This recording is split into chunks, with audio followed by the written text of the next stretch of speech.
first we have like three pillars of society: the legislative, Okay. judiciary, and executive. But others also consider the media, the news and print media, as the fourth pillar, and it plays a very crucial role especially in a democratic country.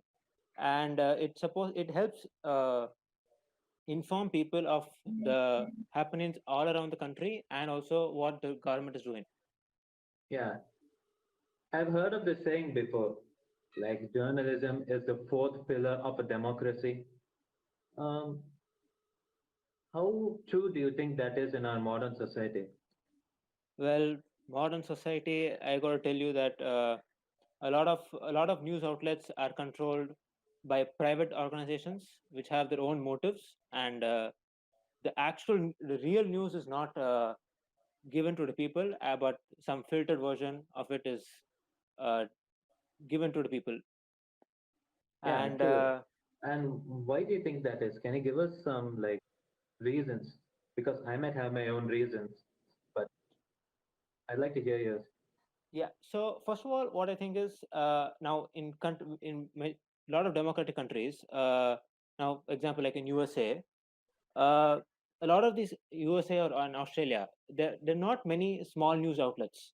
Majority of the news is controlled. The news market share of people watching news is controlled by large corporations, private corporations, who have ties with been shown to have ties with politicians and parties. So they and elections, especially during the election times, these connections with news organizations help them boost their electoral votes they'll get for a particular country. Yeah, true. Like you said, some of the people who actually run these private media firms actually have political leanings.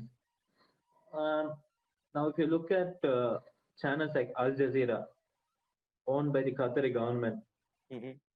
how much influence do you think that their political leaning could actually have on the news that they report? Oh, people feel that news outlets are their only source of information, and ever since before all this freedom of press that we had, mostly the news was controlled by the governments. So True. news was essentially centralized, and what this allowed the government to do was to sing its own tale and make sure that people do not know what's actually happening. But after, especially now in India, after the independence, even before independence, written media played a vital role, especially during the British Raj. So the first newspaper that was actually printed in India was Hickey's Bengal Gazette, where Yeah, I heard about. where that individual used to write about corruptions and scandals that happened in the British Raj under different pseudonyms, so that he doesn't face a lawsuit. Yeah, And ever since that, many other forms of media have helped bring together the mass of people in country in British Raj India to fight against the British and bring about this freedom that we have right now. yeah, okay. Now, if we move on to the Indian situation, can you tell us a bit about the state-run media that our central government currently has? Like, what's our main source of information on what the government is doing? Well, it depends.